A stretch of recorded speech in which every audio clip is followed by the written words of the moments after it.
So many folk. I love the whole future-proofing series. Hi and welcome to another ISOOSI Chat, our regular Tuesday roundtable discussion of search, social and all things marketing. I'm Carlos Fernandez, President of ISOOSI, and today we're going to take a bit of a trip down memory lane, and we'll be doing a look back over all the previous 45 or 46 or so hangouts we've done in the last 12 months. I think our very first one was in November last year, so we've done a fair few. And joining me, as usual, is Eric Stafford, ISOOSI's Creative Director, and we also have Ammon Johns, ISOOSI's resident ISOOSI Chat expert on all things marketing. No Bill Slawski today again. He's over in Vegas on the tables and doing some sessions. He's at PubCon, so we won't have Bill today. But yeah, a bit of a different show today. We're going to be taking a look back at some of our favorite moments, some of the kind of series stuff that we did. You know, we did the whole kind of persuasion stuff, and we did a few on all kinds of different things. And we're going to be looking back at our favorite moments, what we've learned from them individually and also as a team. So, Eric, I know that you've your best ones, you told me, were the ones I wasn't on, right? Purely by coincidence, my old friend. You know, it's funny because based on what we do and based on the majority of our clients are and the sort of work that we do, and also the research engine, right? Primarily, we envision, you know, a lot of the ISOOSI stuff to really be search and SEO and paid traffic based, and just the diversity of the information that we've shared over the past year has really been incredible to me. I don't think either you or I, Carlos, really envisioned that, you know, that we would do hangouts with notable experts on things like video marketing or persuasion or content marketing or branding and some of the other stuff that we've done. It's really just been incredibly fun and really eye-opening for me. Definitely. I mean, you know, we're always having kind of team chats, and the you know, many of us work, you know, at different locations. Eric's in Florida, I'm in LA, Jason's in Maine, and you know, we have team members all over the country. But quite often we do have hangouts and we do have Skype sessions. And you know, 6 months before the research engine started, you know, Ammon and I were having regular, you know, 1.5 hour sessions every Friday. And we wanted to kind of bring some of that on you know, to you guys, you know, the viewers, to kind of take a look at what we were talking about. Some of these discussions we have every day, you know, in our team. And, you know, I've had multiple opportunities, you know, before we started the Hangouts to talk with Ammon about lots of things that are important in terms of search and search marketing. So we wanted to bring that to you know, to the Hangout kind of platform. I think one of the first ones we ever did was an SEO one, wasn't it? I'm on link building. I think that was the very first one on link building, yeah. You know, that was one that was really easy to go for because it was the biggest thing that was changing in the industry at that time. And you know, we've caught quite a few changes over the past year. Being able to really sort of dig into them. But what I've loved overall about the whole series is the way we have, as Eric says, covered a lot of topics, a lot of different subjects, looked at that big picture and how it all fits together, and tried to get right at the core of what you're trying to do this for, about every way that you can help your business and how the things all fit together. I think, you know, that's been the whole series for me. Is nothing's out of bounds. Yeah, I think I agree with you there. I mean, that was the biggest takeaway. If you look back at it as a whole kind of piece, if you will, the one biggest takeaway is how before. I mean, I've always been into the, you know, the idea of integrated marketing, and you know, we preach that to our clients. We're always, you know, doing things on social. You know, this week we've been doing competitions on social for, you know, with Flagstar and Red Wings and, you know, other clients. So we've always had this integrated marketing approach, but I probably got a little bit too siloed in, SEO and search marketing. That's what I do day in, day out. And it was really enlightening to kind of have people on. We had Justin Brook on about pay-per-click and Pamela Lund. We had people like Mark Trefagan and Eric Eng telling us about Google+. We had a great hangout with Dave Naylor and Greg about the old times, and then how Google's changed, bringing it back to search. So yeah, I think that's my biggest takeaway as well, is how there are so many different streams of marketing, so many specialists, and tying it all together to get the best approach for the client. Some clients, a video marketing approach is best.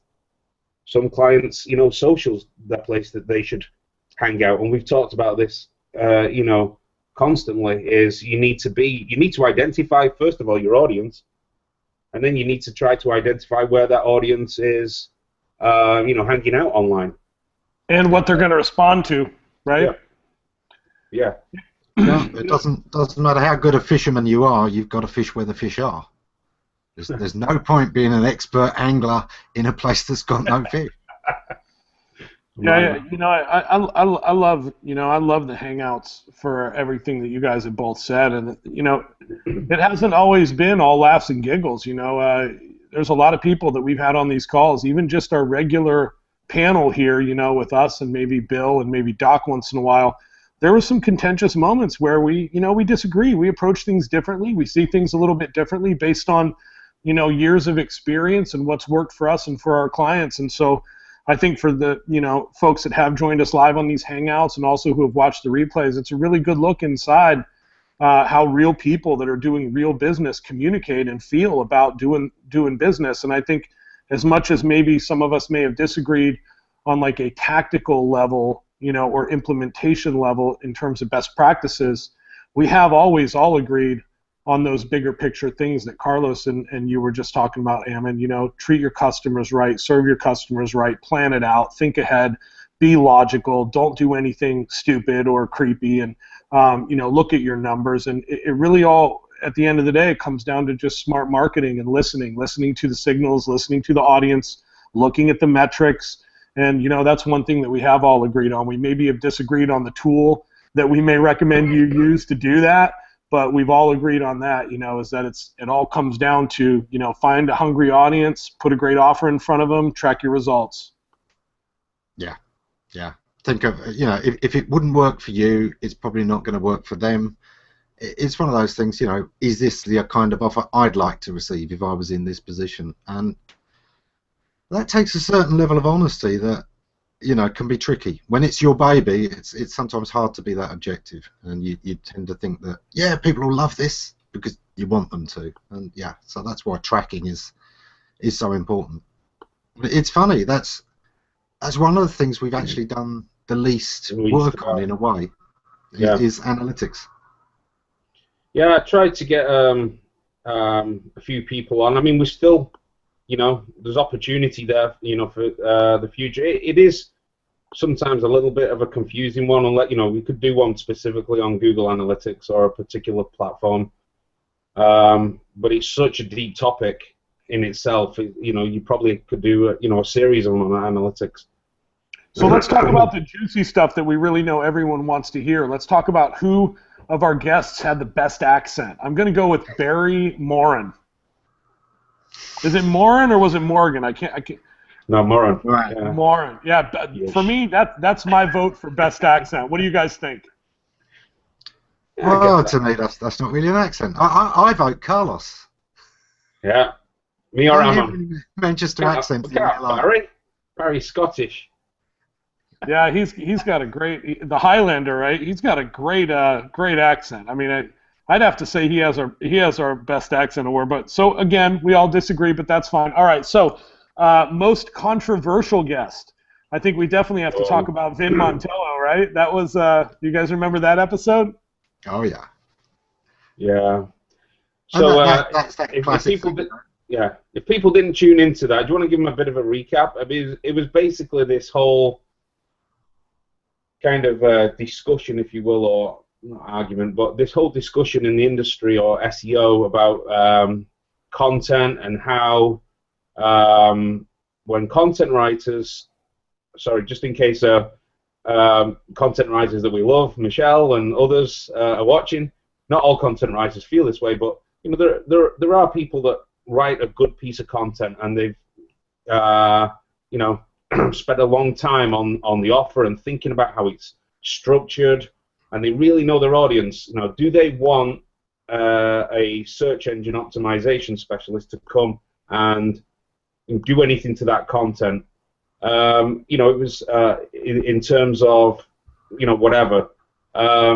Anything outside of the optimization of page attributes like a URL or a meta description or a title tag, I'm kind of in agreement, and that's, you know, that's where people we were discussing that. I think Vin would choose not even to pass it to an SEO. I really wish he would have shared his thoughts on this topic during the Hangout, because he was just so reticent and just so reluctant to share, right? No, I think really it started with us, Carlos, between you and I. I think maybe we both viewed it as a different sort of Hangout. I think you had maybe envisioned a content marketing Hangout where we were talking about content, and obviously more mainstream, real-world, brick-and-mortar content creation teams and content writers are much more used to collaborating with SEOs. And Vin Montello, you know, I thought it was a copywriting Hangout, and so I invited my old friend Vin, who's a very, very talented sales copywriter. Go ahead, Carlos. Yeah, no, I totally agree. No, it started off as being a copywriting Hangout. I think it not degenerated, but it kind of, it collapsed into, you know, people fighting for their, because we did a Hangout later on in the, you know, actually probably only about 2 months ago, about how different sides of marketing collide, if you will. Yeah, you know, we did that one. But no, this one early on, back last year. Number 3. It was the third one, was it? Yeah, that was 3. Yeah, 9 months ago. Content creation and copywriting.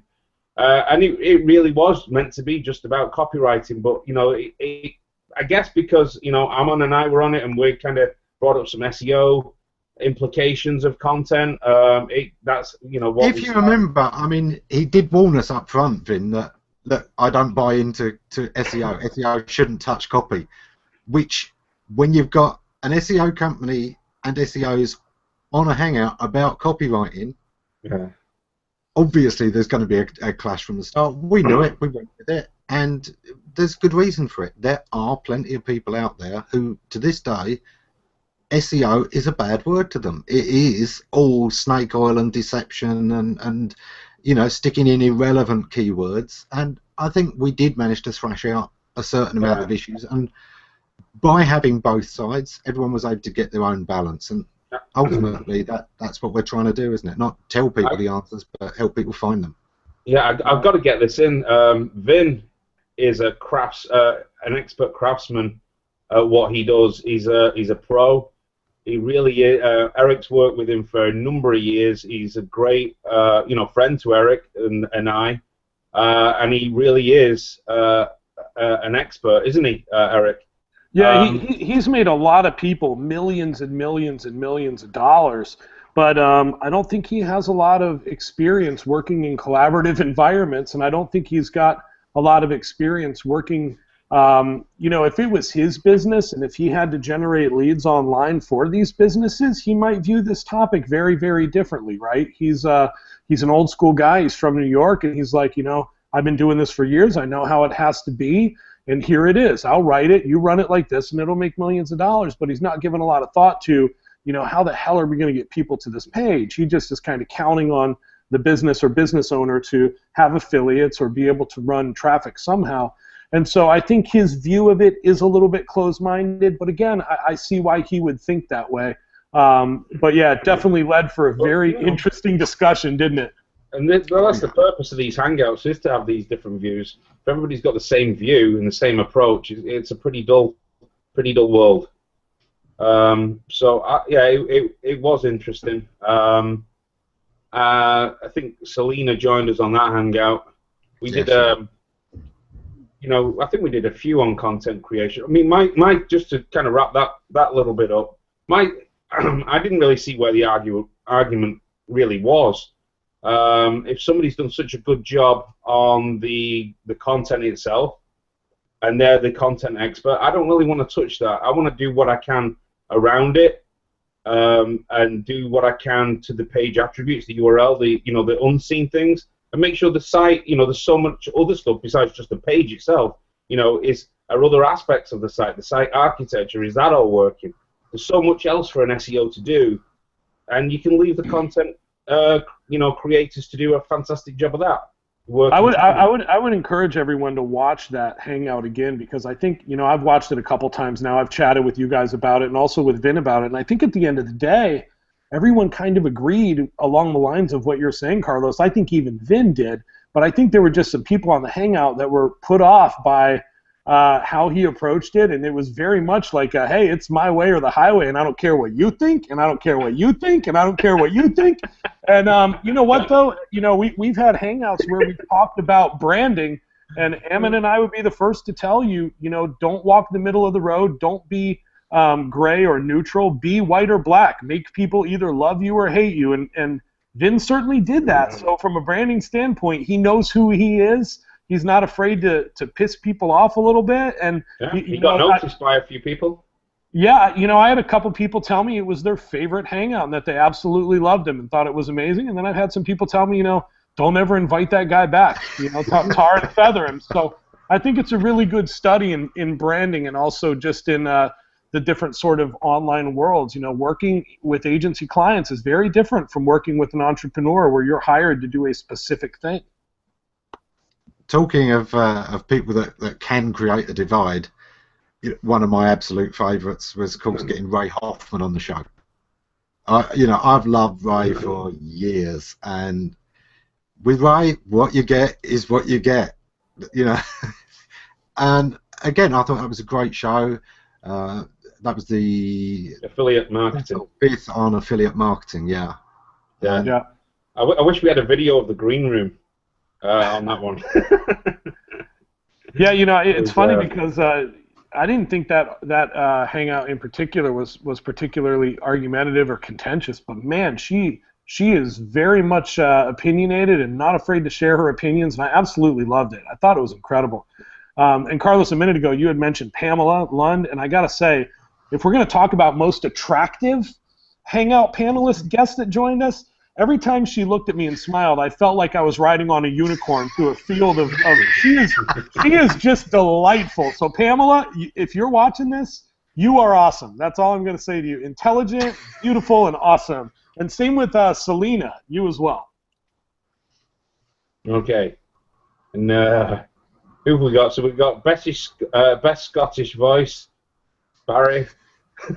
Most attractive panelist, most argumentative panel. I won't explain the joke in the green room, but I noticed he picked two there. Right? You know what? We talk about contradictions, right, and balance. And I have to say, the Hangout where you and I were sitting next to each other, Carlos, in the same room, me extremely calm, cool, and collected, and attractive, and handsome, and then, you sitting right next to me in the same room, that was a cool Hangout. That was this summer. Yeah, that was good. That was good. Yeah. Actually, the Hangout just past that was one of my favorite. Enough jokes. Jokes aside, the Hangout just past that was the one we did with Scott Stowcroft, I believe, about video marketing, and I thought that Hangout was just absolutely incredible. Ammon, you kind of showed people exactly how your setup works and how you kind of set everything up and prepare your lights and the angles at which you put stuff. And then we had Scott and a couple other video marketing experts just talking about the power of video in your marketing, and man, that episode was really an eye-opener for me. I thought it was really good stuff. Yeah, I mean, we were lucky we had, the panelists that we had on both know their stuff very, very well. That was Mark Timberlake of SME Heroes and Scott Scowcroft of the Scott Treatment. And Scott's got so many years of broadcasting history, and Mark, he's got a video marketing agency. They've got the full video production, and it combines SEO with what they do. But the level of expertise there was just spot on. And yeah, he's one of those people who's been trying to really push the technology of this platform to the limits. And I think it's important. You know, the promise of video marketing is just huge. We've got bored of infographics. Infographics used to be the most portable piece of content that you could put on any platform, anywhere, anytime, very easily. A YouTube video still got that. You can put that link almost anywhere, and it will usually display the video on that platform. So you can have the same message on YouTube, on Twitter, on LinkedIn, as simply as posting that video link. Yeah. Yeah, it's pretty incredible. I mean, Carlos and I, and we're dating ourselves here in terms of how long we've been working together, but we remember when clients would say, hey, listen, you know, we were thinking about putting a video on our website, and Carlos and I would just kind of look at each other and go, oish, seriously, like that is just not going to work. Maybe we could do a, you know, 240 by 360, you know, animated GIF or something. I mean, video was just not possible, right? And now it is so possible that it's kind of changed how video production even works, right? And we talked a lot about that. When you've been designing websites to 800 by 600 specifications, Eric, like we were talking the other day, that's what we used to do. Like back in, those were the specs. Like Yeah. We're talking before 1024 was, you know. What, you weren't designing it for 640 by 480? I remember doing that. We had to do something the other day, and Eric said, you know, how many people are using 1024? I was like, I think it's like 3%, or only 3% or something are using 1024 now. So yeah, we are dated. We are dinosaurs, Eric. But yeah, it's amazing what's possible now with video, and not only has it changed how marketing can happen online, but as I was saying, it's changed, you know, home video editing and home video publishing. You look at tools like iMovie and some of the other, there's really cheap, really good video editing platforms out there. Now, certainly they're not Adobe Premiere or After Effects, but anyone can create passable video now and put it on YouTube and stream it, and it'll work depending on what device you're on and where you're at. And that just that boggles my mind, right? You know, that's like when my grandmother used to talk about the first television. You know, my kids don't remember a world where this stuff was not possible, but I do. Yeah, yeah, and it's funny if you think of it. You know, Flash changed the world because it used to be the enemy of every SEO. Oh, Flash, you can't have anything to do with that. But of course, it's the FLV movies, the Flash format movies, that have made YouTube possible, have made video marketing possible. And, you know, so many platforms are now based on Flash streaming technology for movies. Yeah, I mean, it got a bad rap, didn't it? I mean, for some good reasons. And then there was kind of corporate disputes between Adobe and Apple. I mean, long story of it, but there was so much technology there in the background that has really been a critical part in where we are right now. You know, without that, without everything that kind of Adobe or, you know, Macromedia did with Flash, a lot of this, what we're doing now, wouldn't be possible.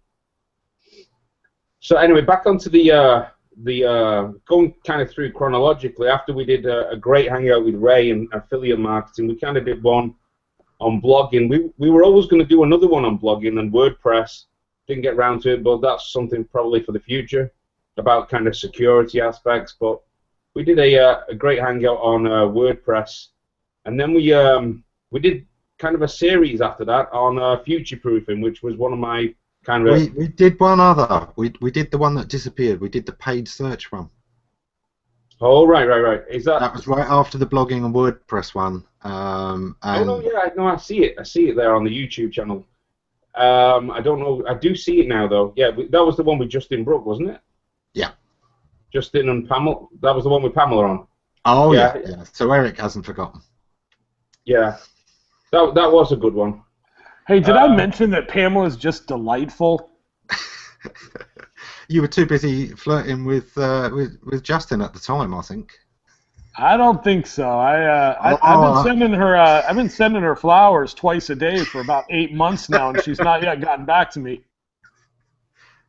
So that was the one. I'll guarantee you go into that, and the first thing you said was, Justin, you're one hell of a good-looking guy.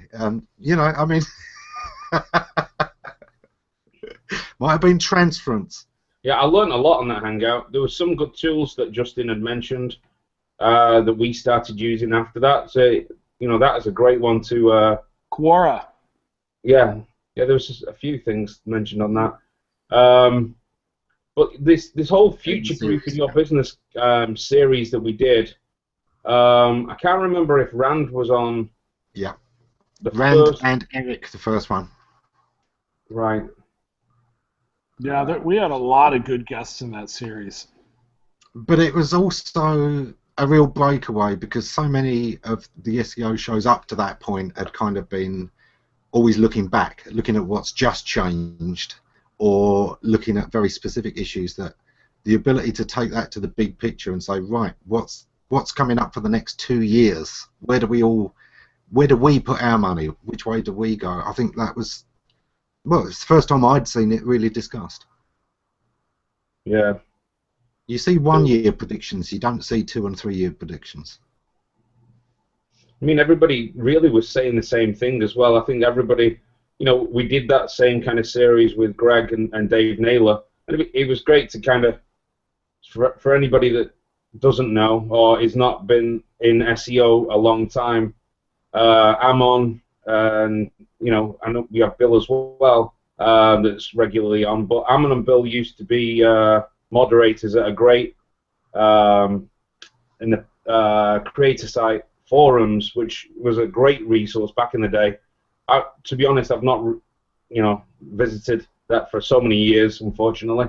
But in the day, it was the place to go for, you know, SEO knowledge. There was other forums as well, and forums that predated that I used to go on, and you know, Webmaster World and a few others.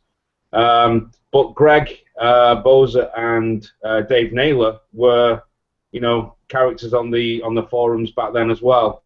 So it was great to kind of get them two together and to have Ammon on. And you know, it was a mixture of kind of trip down memory lane, that one, and also looking at where we're going now. And I think, you know, them as well as Rand and Eric Engie, who we had on, we all kind of agreed that, you know, if you're not looking at where Google's moving with, you know, if you're not looking at the changes that Hummingbird brought about the less reliance on keywords per se, and think, you know, if you're not thinking about all these things, then you're kind of missing the boat. But yeah, that was a great series. You got anything on that, Ammon? I absolutely loved that series, and funny enough, it was the first time I'd ever got to look Greg Boza in the eye. In all those years, and we first encountered each other in the 90s. We'd never had a face-to-face chat, not even virtually. We just always seemed to not quite be at the same conference at the same time. So it was a real pleasure to get together, and of course, having Dave on the same one, those guys have such a chemistry and such a history that the banter between them was just perfect, wasn't it?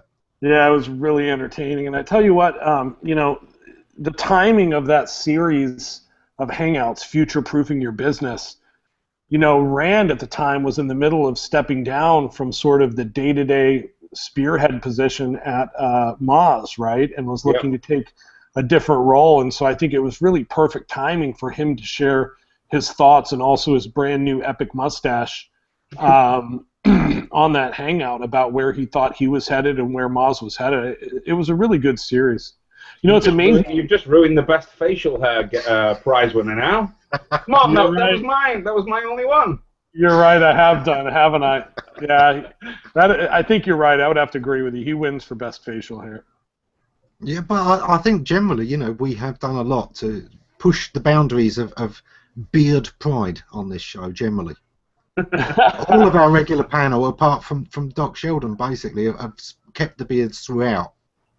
You know, speaking of Doc Sheldon, we got to talk about best background for doing a hangout, and we got to give it to Doc, right? There was a teepee on his wall at one point. He was in. It looked like he was in the Bat Cave at one point. Doc is not afraid to be in different locations during the hangouts. Oh my dear.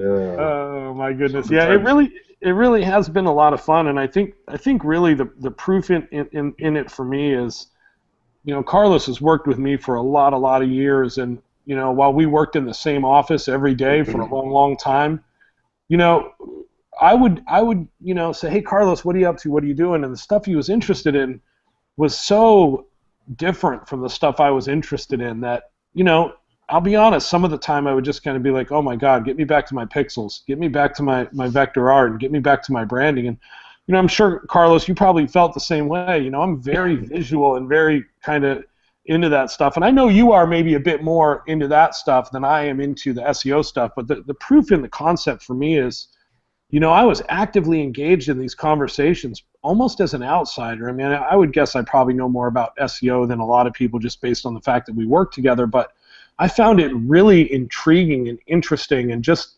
the whole different variety of viewpoints that SEOs have and the different tactics that they use and the way they communicate, how they interact with clients, from, Rob Woods all the way to, Bill or Doc. Very different sort of approach to it, and interests in that little subspace. And, if you can keep me interested for an hour a week for that long and engaged and wanting to learn more, I think that really is a testament to what we've done. Yeah, yeah. Of course, one of the places where we all really did sort of connect on it was the Persuasion Series. And again, we had some great guests on that. We had everyone from Dan Thies through Dr. Pete of SEO Mars, Dave Lacani,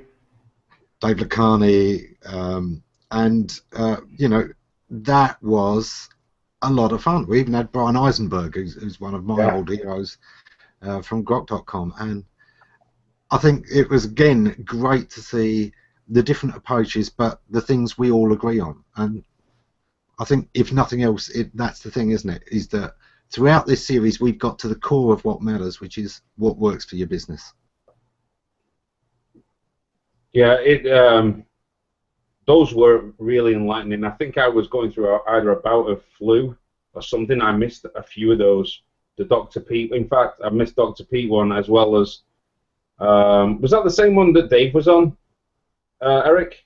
Dave was on with Colin Thoreau from Cult of Copy, and so I think I did miss 2 or 3 of those, but I watched them, and again, it goes back to how much more to marketing.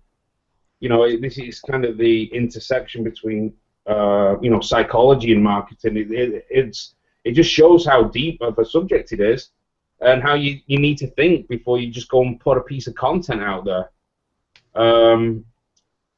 Kind of some of the stuff that goes back to, who was the keynote speaker, Eric, at PubCon a few years ago? Cialdini. Yeah.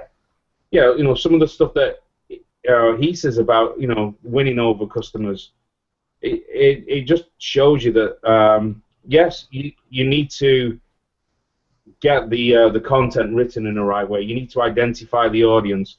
But then there's just so much other things that you can be thinking of to try to improve that conversion rate, so that they don't just put the piece of paper, or they don't just stop reading after the first sentence, or they don't just click it then go back somewhere else, so that you actually grab their attention.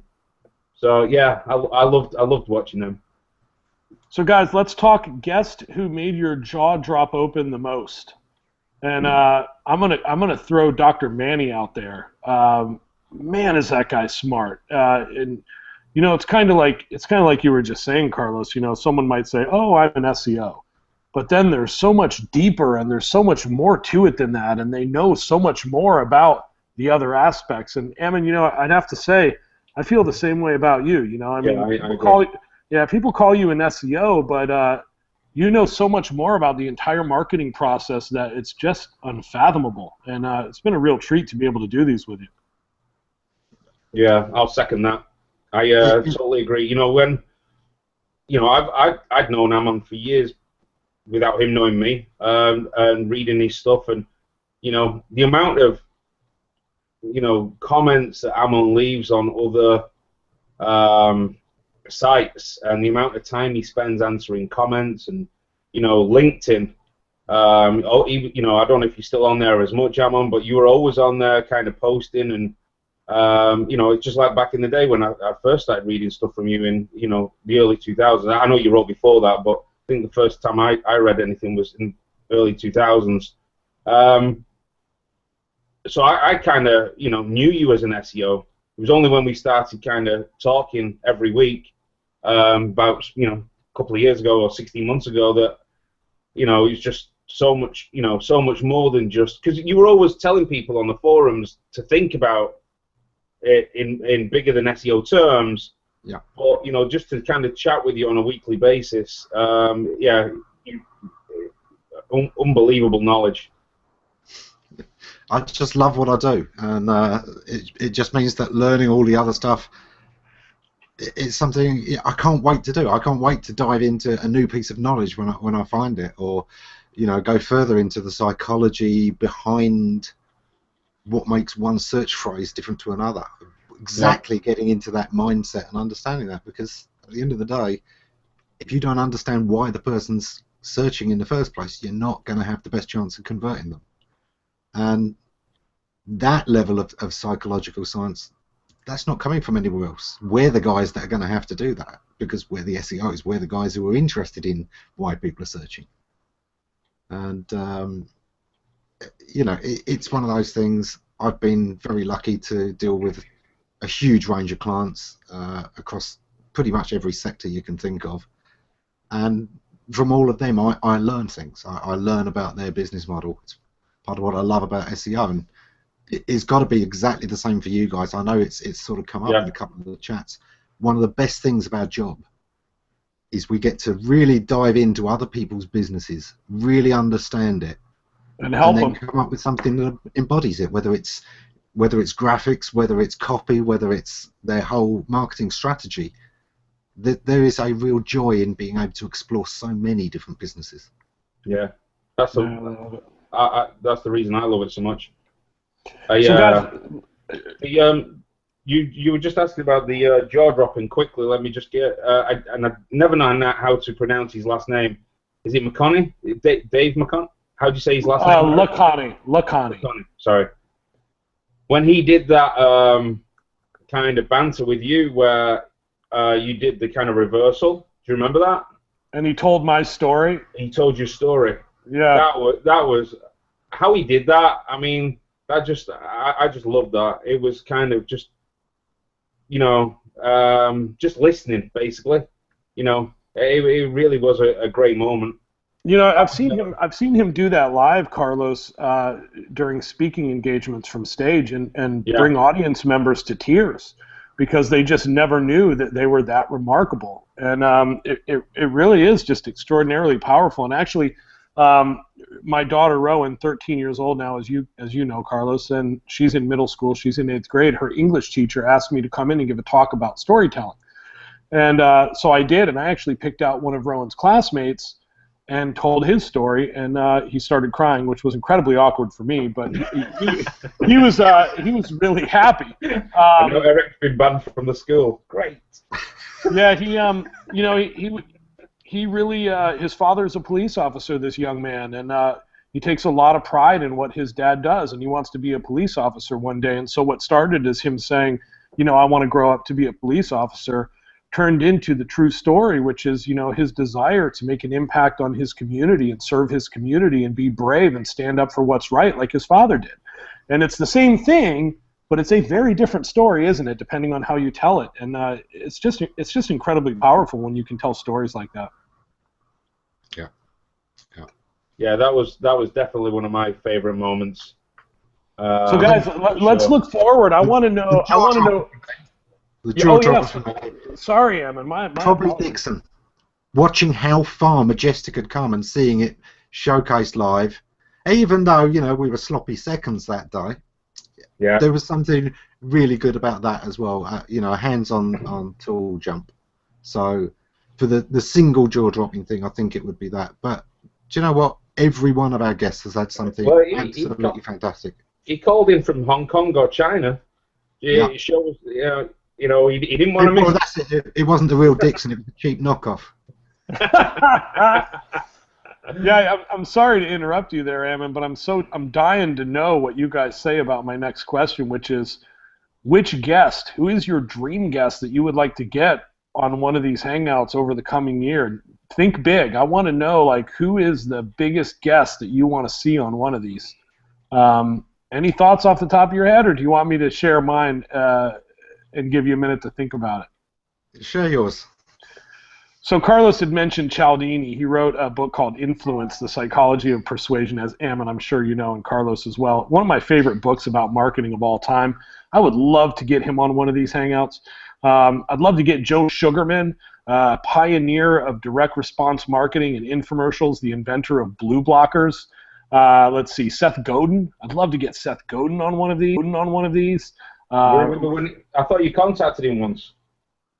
Yeah, I did. That's a good story. I wrote him an email asking him if I could interview him, and believe it or not, he replied and he said, I appreciate you reaching out. I'm just too busy at this time to do it. So I replied to him and I said, hey, listen, if I send you, I forget what I said. I said something ridiculous, as you both know I'm apt to do. I said, if I send you, a box of chocolate in the mail, would you do it then? Hey, it never hurts to ask. And he replied about 30 seconds later with a link to a blog post he had written 2 years previously called Why It Hurts to Ask.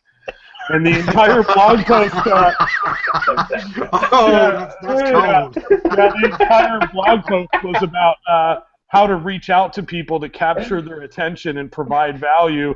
And I have not reached out to him since, but I will when I'm ready. So, that's basically you're supposed to send the chocolates first and then reach out. Right, or something similar. Yeah. What's in it for chocolates him? Doesn't work the same way. Yeah. So, guys, any thoughts? Who would you love to see on one of these? A big get. Well, I've got a couple. I'd love to have some of the proper search engineers on the show. Obviously, somebody like Larry Page would be a fantastic person to talk about how much Google has gone where he saw it going and how much it's veered from the path he originally envisaged and has gone better. I'd love to have that conversation with him. Yeah, that's huge. That'd be great. Oh, I think we did try and reach out to a few Googlers. John and Gary, and I mean there's others. But obviously they probably, I don't know if they're on a not able to do it or whatever. But we tried to bring them. But I think from a search perspective, and that's kind of where I've put a lot of my time in over the last 15 years. We had Danny on. We had Danny Sullivan. I mean, we've had pretty much everybody that there's a few people that we didn't have on, but we had quite a few people in the SEO community, didn't we, Amon? I'm trying to think now. I'm going through. Yeah. Well, obviously Barry. We had Eric Engie. We had Barry Schwartz. We had Danny Sullivan. Dr. Pete. Rand. Mike King and Mark Tabargan. Yeah, we had most of the people that we'd have picked off our list early on. Obviously, there's still many that we'd go through. AJ Cohn, of course. Yeah, that was great. So yeah, Eric, I think I'd love to get John Mueller on eventually if they can, if he can come on in any either non-Google capacity where we try to ease some answers out of him in subtle ways, but either him or Gary or one of the engineers over there. I'd still love to do that.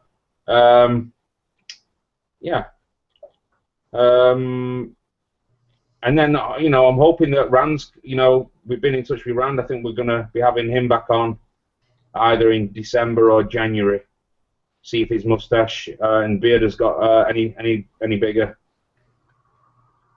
Tristan has added a shout in for the episodes with Michelle Lowry and Deborah Mastala as well, which, two women we absolutely adore who, we'll have back on this show anytime.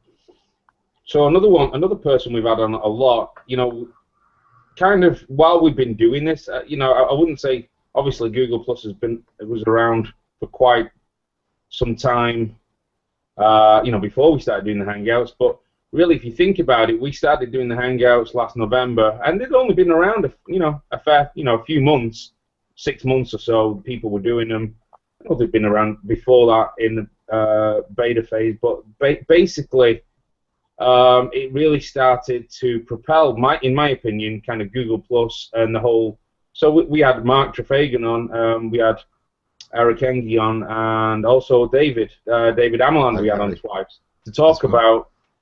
We did one hangout on Google Plus as a platform, and is it a ghost town, or what's? And it's funny to talk about that because we've actually, over the course of the year, we've seen an evolution in Hangouts. We all know all the bugs that have kind of come and gone, and how it's been difficult to use for us, and how people have adapted to it, and how, in my opinion, it made Google Plus a better platform than a lot of other platforms. But then there was all this thing, the kind of person who was spearing the project left, and then authorship. They abandoned authorship, which kind of tied into the viability, in my opinion, of Google Plus.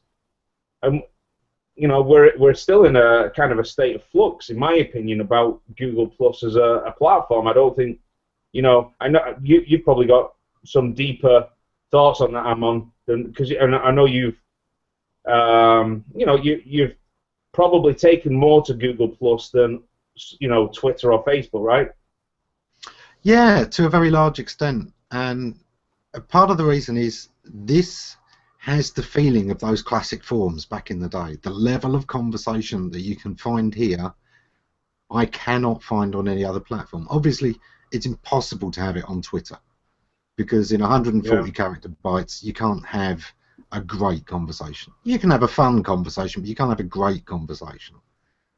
Yeah, my issue has always been that they seem to axe things that are working. Everybody talks about Google Reader and there's other things, but there's a whole graveyard of Google products that they didn't, that weren't focused on, or that weren't, the shiny favorite of the day, and then they're on to bigger and better things. And I just, thought, well, if Google Plus is like that as well, why invest time, for a new business to invest the time and go on there and start sharing and start making friends, relationships on there, and then for the, it to be taken away. I was reluctant. I kind of came dragged, kicking and screaming onto the platform, because like any business, you've got to see the, the benefit for you.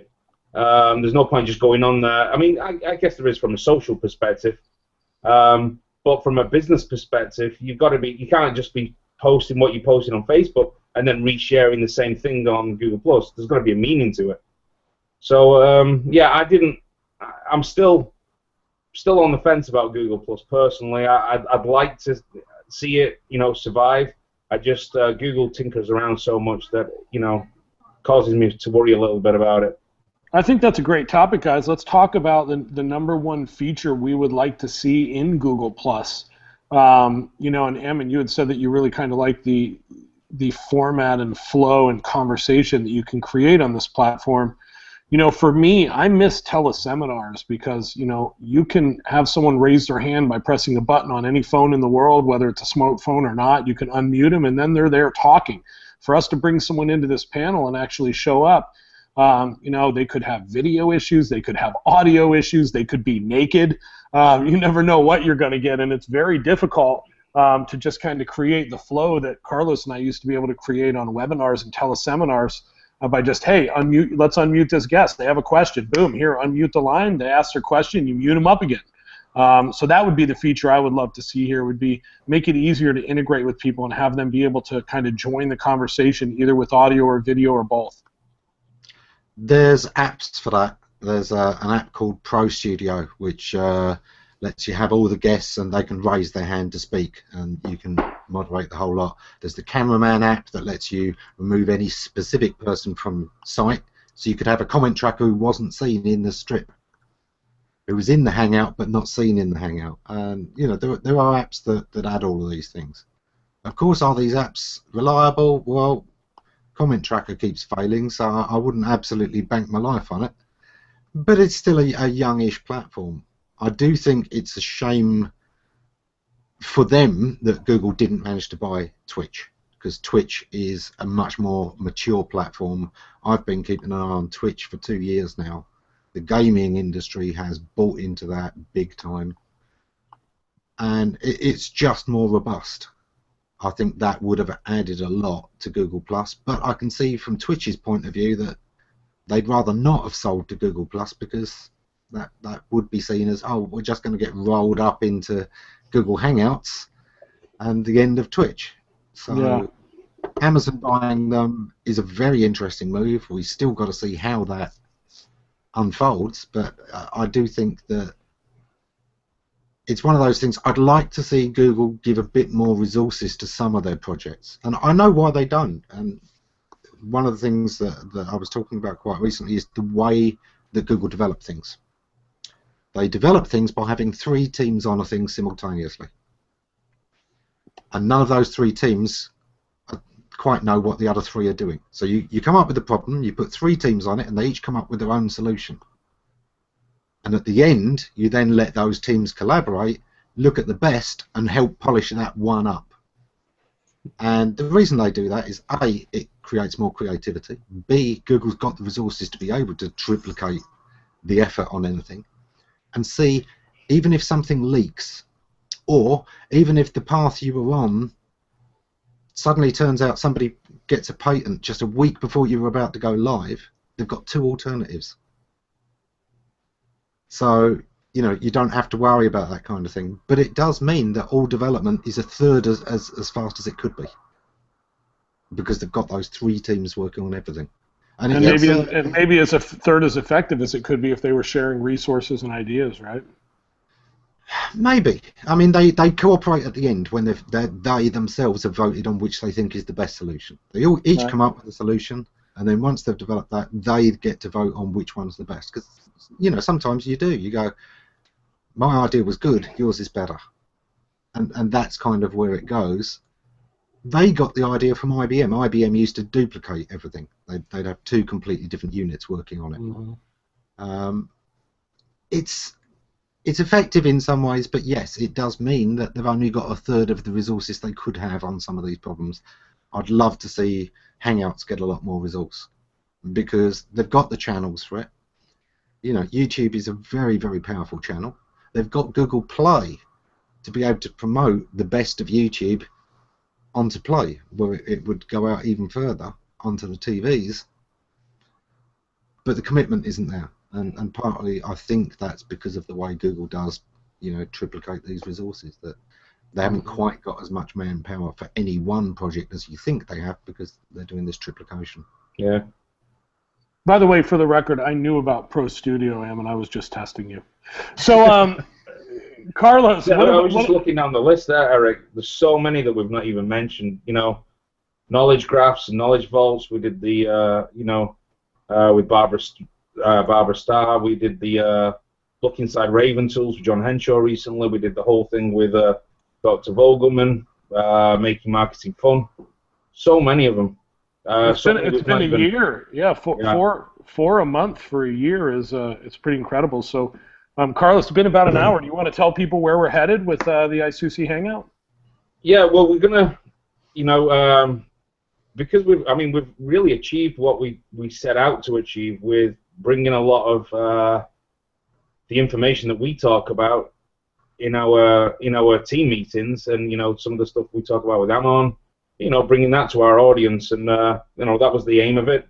We're going to be moving to a monthly format, just so that we can keep up the quality, quality of the hangouts, the quality of the discussion, quality of the news that we're discussing, and the guests.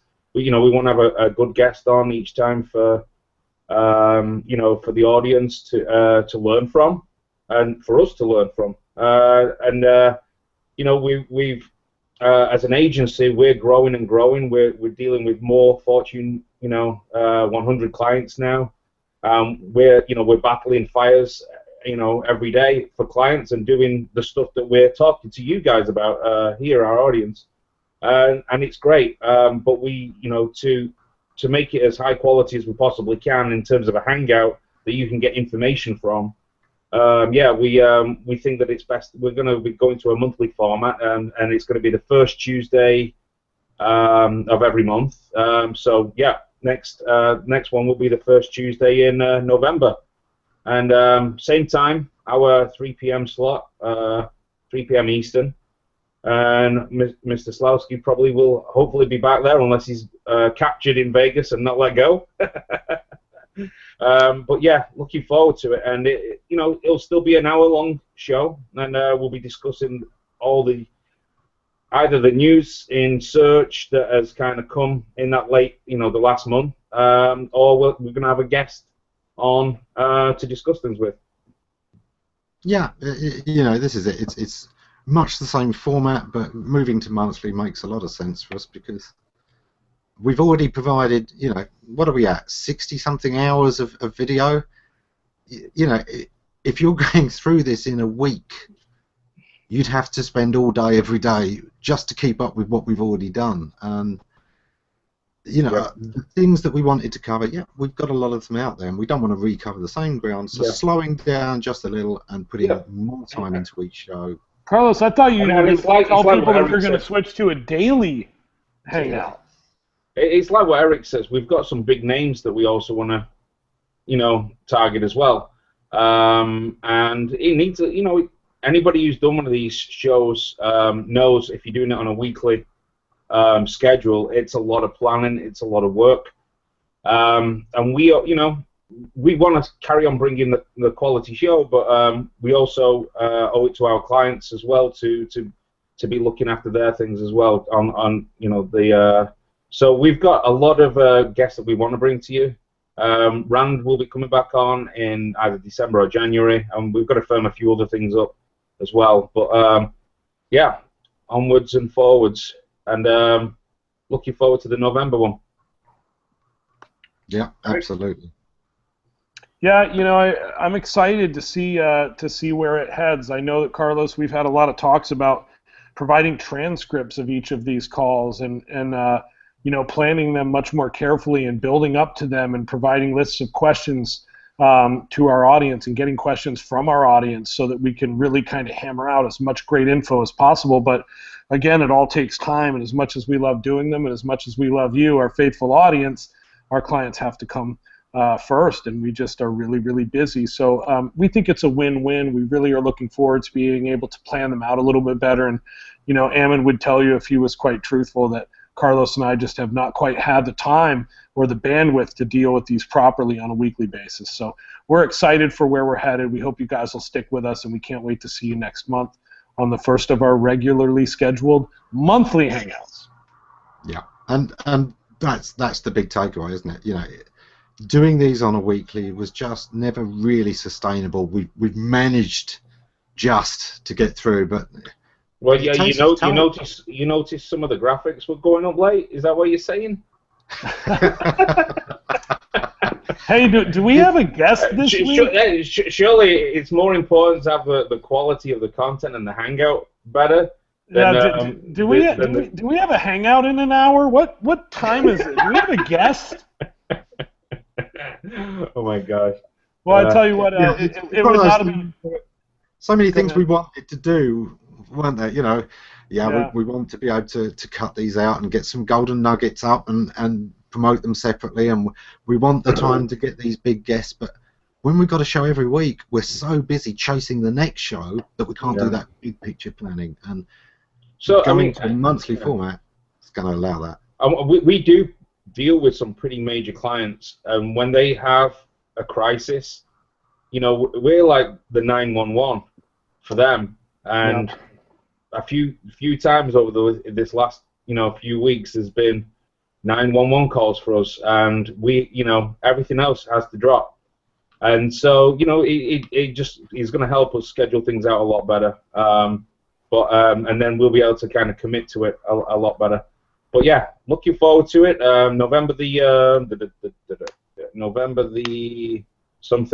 Tuesday, November the 4th will be our first one of these, and hopefully Mr. Slawski will be back, and it'll be Ammon, Eric, and myself as well. So yeah, tune in then, and thanks to everybody watching for your continued support. Thanks, guys. Thanks, Eric. Thanks, Amon.